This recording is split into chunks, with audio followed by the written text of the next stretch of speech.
There are many tales of the land without sky, and it seemed to me as if my grandmother knew them all. Grandmother Drake. She always told me that in such a place no star of hope could shine, nor sun of life, nor moon of love, unless the people themselves became lights in the darkness.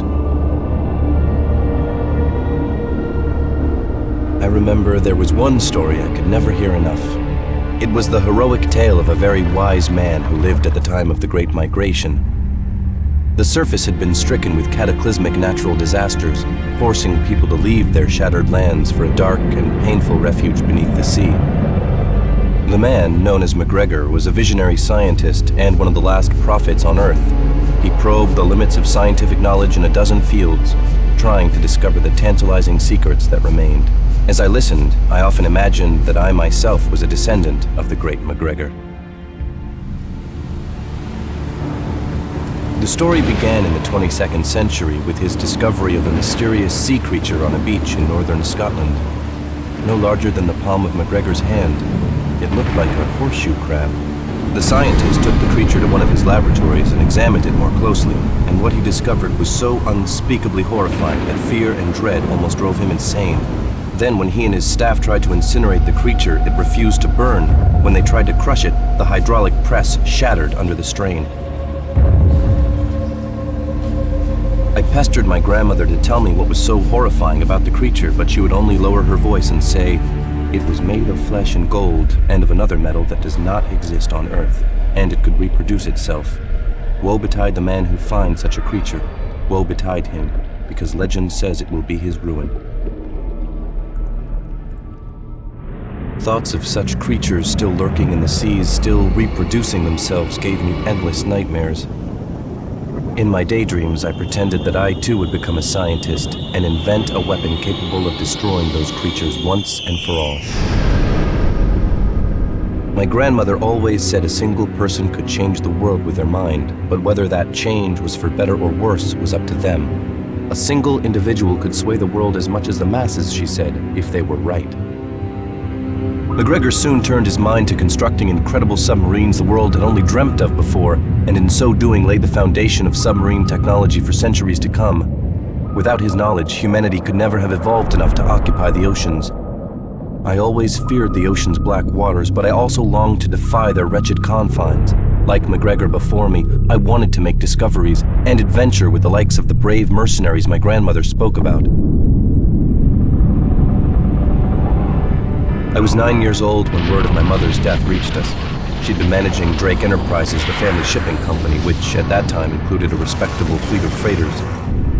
Then, pirates pillaged her ship off Cape Horn. Her body was never recovered. My father, Alonzo Drake, born Alonzo de Granada, was heartbroken. 3 years later, without so much as a goodbye, he left us to make his fortune in the oceans. I never understood why he abandoned his only son and his family business just like that. Grandmother always said he'd gone off with his brother, another adventurer. When I myself began to dream of adventures in Aqua's inky depths, I feared I had inherited my father's restless blood. My grandmother thought him irresponsible and said he'd probably found a grave on the sea floor by following the tracks of an angel. That was her poetic way of saying he'd lost his mind. After father disappeared, grandmother took over the company, but contracts were few and far between. Soon our financial backers withdrew and the fate of Drake Enterprises was sealed. When I grew up, I worked as a pilot on our last remaining freighter, the Harvester. My nightmares grew fainter over time, but my daydreams of life as an adventurer held fast. When we could no longer afford our family home in Neapolis, my grandmother and I ended up in the Pacific, amid the dangerous and chaotic seas of the northern tornado zone. There I supplied stations and scattered habitats with chemosynthetic protein and other nourishment. My grandmother died quietly in her sleep, and soon after, I, William Drake, decided to follow the tracks of the angels too, as my father had before me. I decided to become the hero of my own story, a man who wanted to change a part of the world and learn the last of Aqua's secrets, like the scientist had before me. Yet I didn't reject my grandmother's teachings. It's the hidden things that form our reality. You must never be too close to what's going on around you. You can comprehend a whole seamount only from a distance. I knew I wanted to fight like the mercenaries in Grandmother's tales. Perhaps I would confront my mother's killers in battle, or maybe just bring a little light to this miserable world without sky. And possibly find some hope for myself there as well. Then again, perhaps I was only a foolish little boy. My grandmother used to say that I was brave without cause and confident without reason. A fish without fins, she said, adrift in aqua far too young, and headed for disaster. Harvester, freighter of the Drake Enterprise. Hey, damn it! This is an S.O.S. I have a ship on my scanner. Will somebody answer me? This is the Bentho 7. Hello? Bentho 7? Can you hear me? I have received your distress call. My name is William Drake. This is Captain Hank Bellows. My goddamn bilge is filling up, and the stabilizers on my ship are out. I have negative buoyancy. I don't care whose butt I need to kiss. Send help, or me and my family aren't going to be around much longer. Don't panic, Senor Bellows. I'll help you. Call me Hank. Saves time. Where are you? To your west, Hank. There are some massive ridges here, though I can't get over them. I'll upload my nav data onto your onboard computer. It'll show the canyon we're in. I was trying to find a shortcut because the Pacific's swimming with pirates around here. Now we're stuck!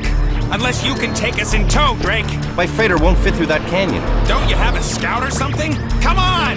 Right, I'll come get you in my boat, Hank. Just give me a minute to batten down in case any pirates show up. Aw, shit, man, there's no time for that. My little daughter's already fainted. Grab your valuables if you're that nervous, compadre, but hurry up, Hang on, Hank, I'm on my way. While I'm following your nav trail, hook your family into the breathing systems on their smart suits. All right, get going!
Hurry up, man! The hull is breaking up!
Shut your mouth!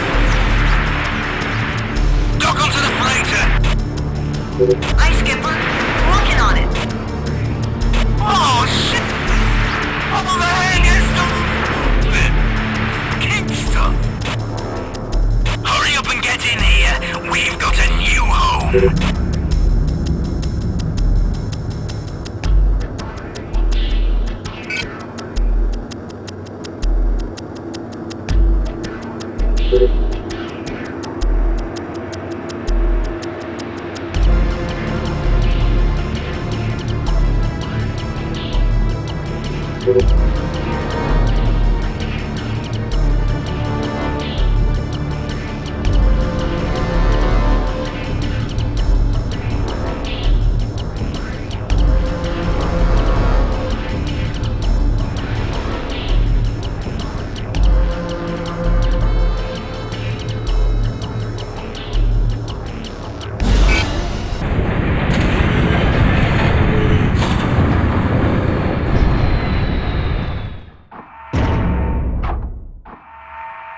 Harvester. Freighter of the Drake Enterprises.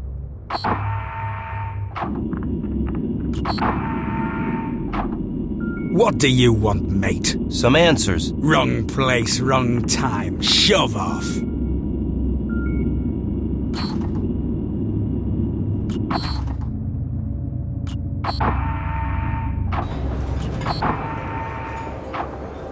Well, here comes the mighty captain himself, terror of the seas. So where are your classmates?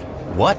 My what? Sorry, you're so naive. I figured you must be out here on a field trip. I was responding to an SOS. Let me tell you something, landlubber. Anybody sends an SOS around here, and you can bet they're a pirate. Hell, Hank Bellows has been working that fake SOS sub-story for years. We just used him to help us board your ship. What? What do you want? All of your gold. I don't have any gold. My name is William Drake. You're Bellows' men? Nah, Bellows is a damn creep. We were shipwrecked. Now you're rescuing us. Like I had a choice. Them's the breaks in the rescue business, man. Lend someone a hand and you're as likely to lose your arm.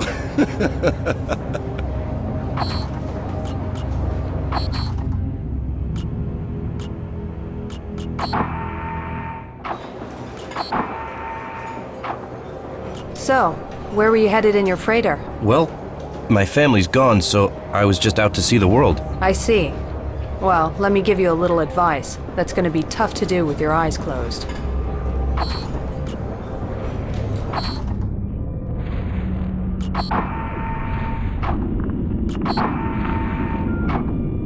What do you want? Well, maybe an explanation. Why did you seize my freighter? Why? No alternative.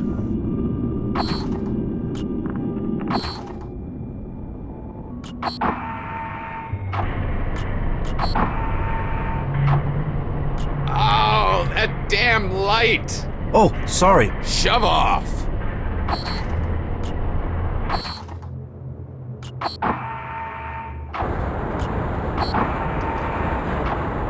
You've got a good heart, boy, but you're a bit soft in the head.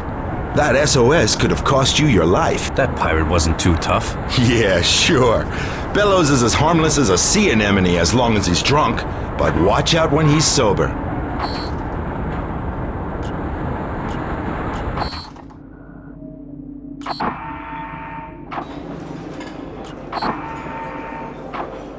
Look who's here.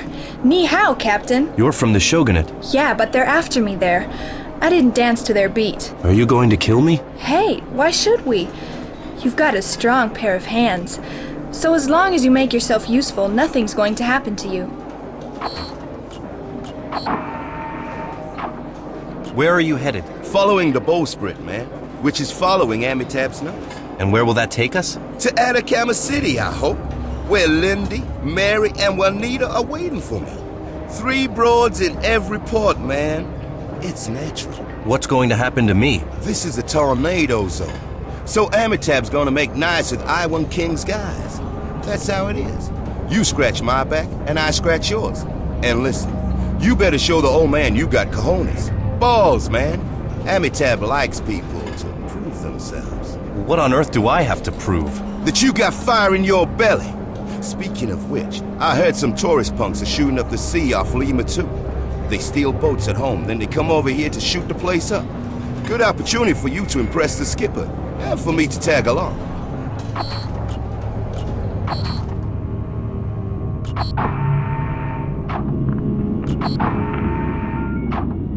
Ship's mate on the bridge. If there's more to you than meets the eye, now's the time to prove it. This is my ship. I don't have to prove anything. You prove what I tell you to prove. Now, what you doing all alone on such a big freighter? This is my family's last ship.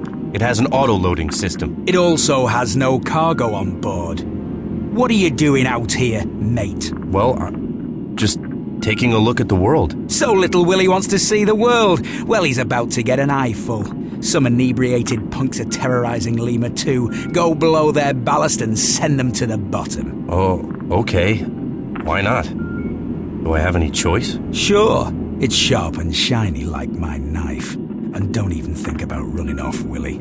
I don't know why, but Nat says you stay with us. Now, off you go. Stoney's ready and waiting. Aye, Skipper. Listen, we're performing a public service, chasing those parasites out of the territory. You're doing me a service by blowing them away. Besides, the zone always seems to cough up something nice when you're protecting the LF node. Salam.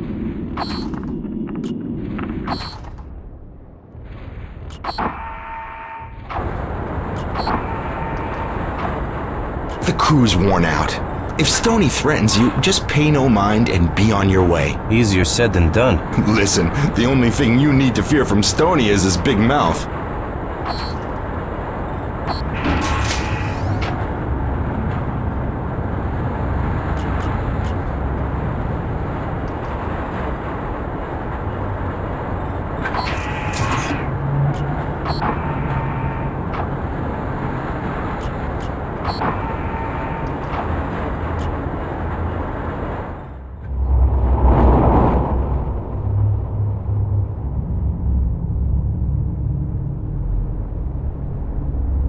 I've uploaded the data for the next nav point near Lima 2. Get there as fast as you can.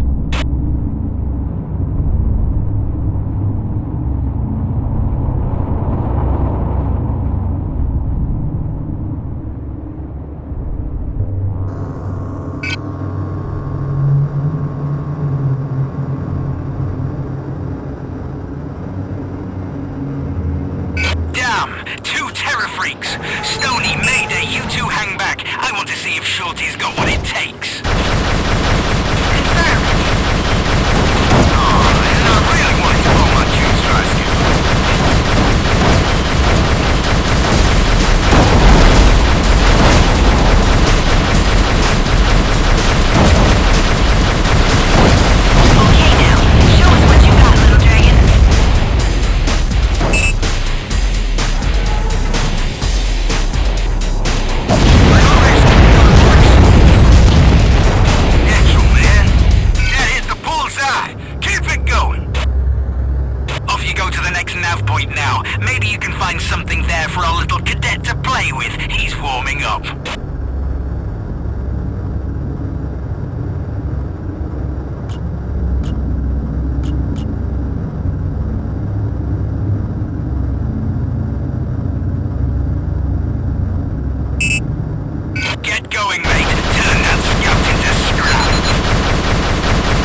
Harvester. Freighter of the Drake Enterprises.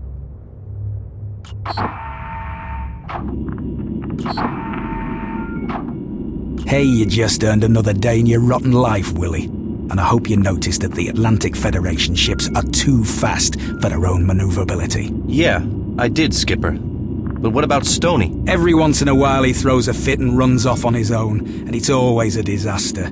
A few too many blows to the head, if you ask me. So, what do I do now? Fuzzyhead's our recycling officer.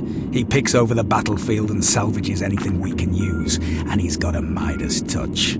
Go see Fuzzy and pick up your swag. My what? Your loot, mate.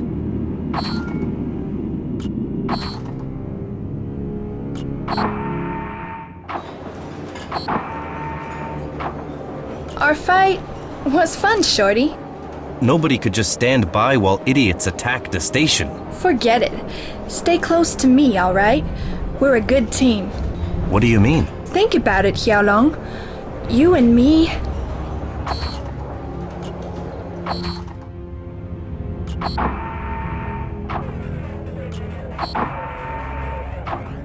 You're fast, Drake. A real pistol. Well, thanks. Firing blanks. Still.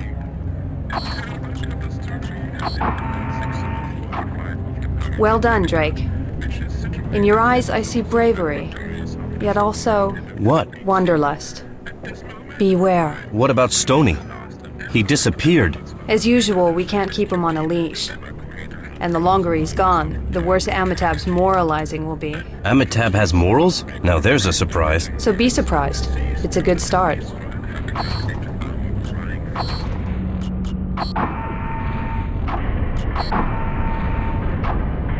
What are you doing down here?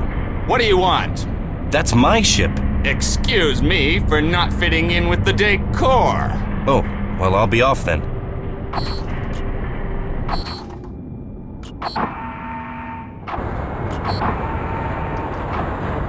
Ah, Whackin' Willie. You put up a brave fight, boy.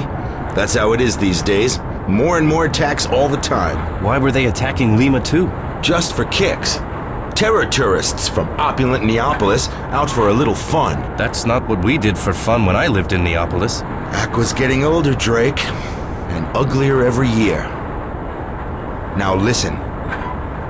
Amitab doesn't like it if we destroy all the freighters we encounter. If you paralyze them with an EMP weapon instead, then I can salvage all kinds of stuff, like ammunition, weapons, and credits. And believe me, we are gonna need it all.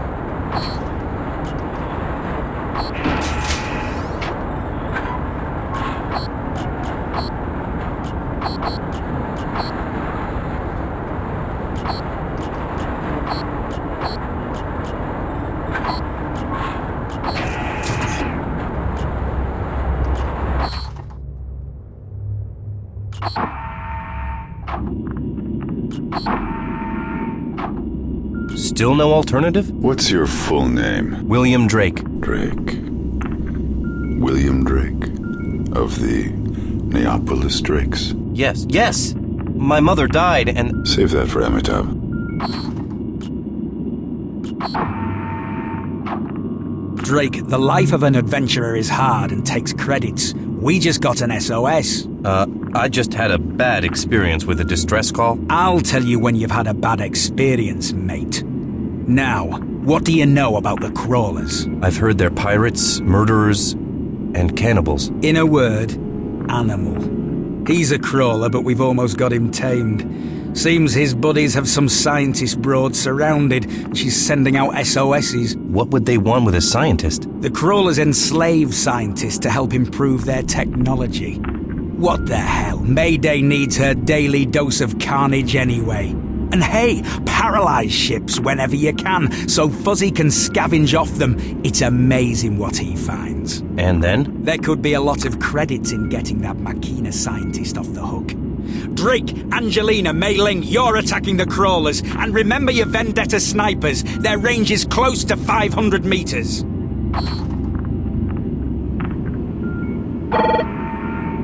Can you hear me? Damn. This is Dr. Finch calling from the Taparabo. Get me out of here, and there's a lot of money in it for you. The Nobody wastes my time and gets away with it. Oh, how I hate that. And listen up! The crawlers are using a variant of their standard plasma weapon. Get me out of here! This is an Alpha-class S.O.S. If you do not respond, you will be court-martialed by an international tribunal. You must get my transport and me out of here!